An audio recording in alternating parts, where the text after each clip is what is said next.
Hey there, welcome back to True North Reviews. My name is Ryan, and today we'll be examining the fourth studio album from the Irvine, California indie rock band Young the Giant. This one is called Mere Master. Young the Giant are comprised of singer Samir Gadia, drummer Francois Comtois, the guitarist Jacob Tilley and Eric Kanata, and the bassist Payam. I'm not even going to bother saying his last name, it will be on the screen, don't worry. And all these band members are either first or second generation immigrants, mostly from India, with the exception of Jacob and Francois, the former being English and the latter being Canadian.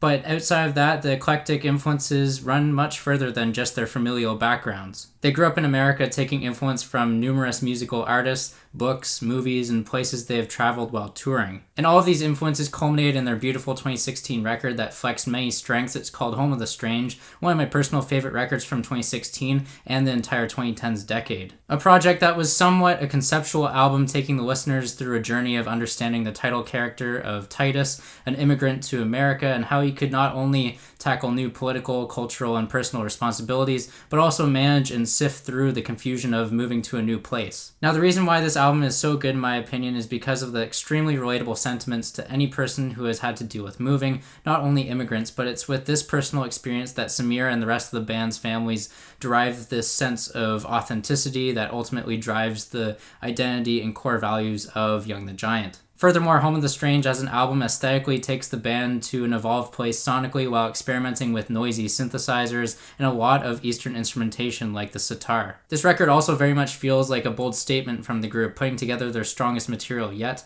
the most cohesive themes, all while under the help of a younger producer than all of the members of the band named Alex Salibian, a producer known for his work with Harry Styles' solo material and is again collaborating with Young the Giant on this newest project, Mere Master. So with all these expectations and while being fortunate to have seen this band live, absolutely falling in love with the vocals from Samir, the intelligent lyrics, and the eclectic and powerfully emotional performances from the rest of the band, Young the Giant have a lot going for them, and it is showcased on Mere Master. A project that doesn't tread unfamiliar territory very frequently, but something that meshes together the rock direction on their sophomore record, Mind Over Matter, and the eclectic sound on their previous album, Home of the Strange. Now, with all this context and background information, what do we actually get on Mere Master? Well, for starters, it's definitely a project that leans on a safer stick-to-the-guns approach from the band. It's not pushing nearly as many buttons as Home of the Strange does, and it's certainly a little more pop-leaning while still using guitars and synthesizers as the album's main crutch. But before I go too far with the breakdown of the track listing, I would like to say that I like Mere Master. However, I do not love it. I just feel like it's a very safe entry in the Young the Giant discography. The main issues I have with this album is how the lyrics feel like they're dumbed down and how the sound is very generic and ripe with many of the trends used by rock bands of today, with a whole lot of cruise control in the pacing. These issues are exemplified with the track Simplify, a song that I've previously reviewed on this channel. It has a lot going for it with its powerful chorus, but a song that really feels like it's staying too surface level with the basic form of the song, and it ends up being a little too copy and paste for my liking. Opening up the record, we get the song Superposition, which is the follow-up single to Simplify. It features minimal, deep, low, and resonating synthesizers sprinkled in with sitar, giving that feeling of Eastern instrumentation creeping back into the mix, just like Home of the Strange, and I can definitely get behind that. Furthermore, Superposition is a love song dealing with how we can control our fate through each day, but at the same time, it's contradicted with the chemistry and the physics of gravitating towards the loved ones who we are meant to be with in our lives. Essentially, when we fail to understand how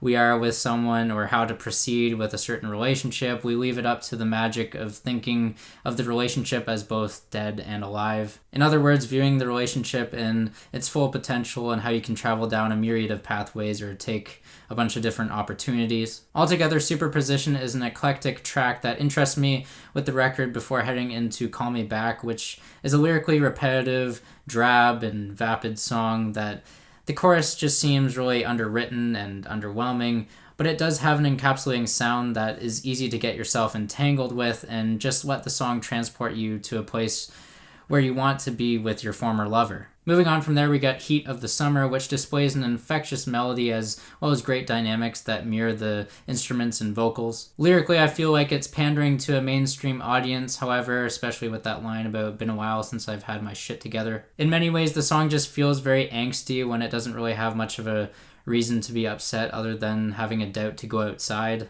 The song is just really hard to empathize with. It's just really too surface level in the lyrics, especially one that tackles the use of acid and other hallucinogens. There's nothing wrong with that. I've just come to expect more from Young the Giant in this regard, since a lot of their songs can be relatable if they paint enough of a vivid picture in your mind in order to get on the same page with them. Moving on from there, the next couple of tracks are really frustrating. The first one being Oblivion because of its gritty guitar and how it obnoxiously sticks out of the mix. Fortunately, the drum breakdown and the chaotic energy towards the end of the track does save the quality, but it's one of those that you just have to be in the mood for and have a lot of tolerance just to make it through to the end to hear the most captivating part. The other frustrating track that I was prefacing to is called Darkest Shade of Blue, and this one offers a change of pace with a stripped back feel. And don't get me wrong, the layering of the vocals is impressive. You can tell that there's a lot of effort being put forth in the vocal booth. I just feel like there's not much you can go off of from this melody on the song, and it's good that they kept it on the shorter side in the runtime just to wrap up the first half of this record. It's after the first half of the record that we get the strongest stretch of songs in my opinion,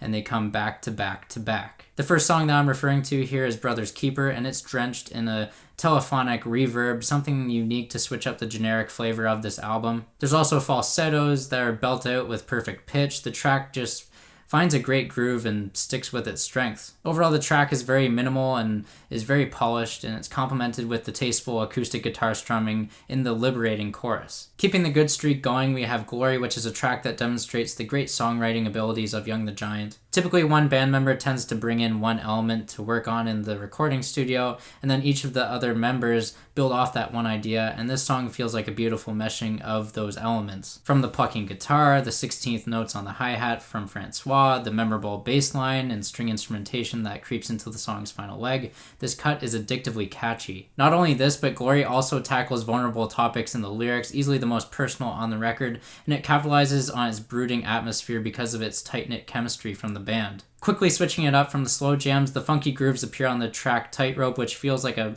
perfect sequel to Glory, almost like a moment of realization for Samir that he must think for himself and not for others. No matter how high he is on this tightrope, he's balancing everyone's advice and making decisions that seem right to him. Moreover, Tightrope showcases a hella groovy danceable beat, and it's one of the catchiest, if not the catchiest, on the project. Unfortunately, after this great 3-song streak, Young the Giant moved back into watered down or generic territory with the song Panoramic Girl. Not a terrible song lyrically, just one of the most subpar vocal performances that I've heard from Samir ever. And it's sadly one of those songs that clicks for one element, but you're turned off by another, so it's a very frustrating listen, and it's probably the worst song that I've heard from Young the Giant in their entire discography. Really, it's just an easy song to skip in the grand scheme of the album, and it doesn't really feel like it should be on there anyways. Thankfully, counteracting Panoramic Girl, we get a beautiful acoustic guitar and piano-led track, which is called You and I. And this one comes off as very authentic and telling of Young the Giant's identity along the lines of a past track like Repeat from Home of the Strange. Just a great song that has an enthralling chord progression. And to close out the project, we get some gritty and fuzzed out bass and distorted guitars. It's another album ending with the title track,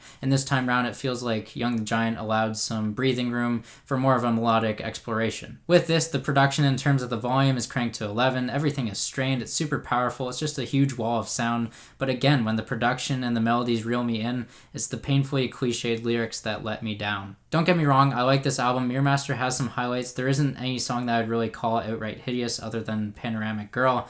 It's just when one element like the lyrics captivate me, something else like the production does not. There's a lot of potential to be had on Mirror Master. There are bright spots in Brother's Keeper, You and I, and Tightrope, some of the group's catchiest material yet, but with the highlights come boring and generic alternative songs where sometimes Young the Giant just end up shooting themselves in the foot and play it safe, which is hard to say because I love their previous record so much. With all this said, I'm feeling a 6 out of 10, and I'm only really recommending this if you first check out Home of the Strange or even the self-titled debut album. There you go, there's my review of Mirror Master. What did you think of it? Did it pleasantly surprise you, or did it let you down kind of like it did for me? Sound off down below in the comments. Agree or disagree, I'm here to engage with you guys.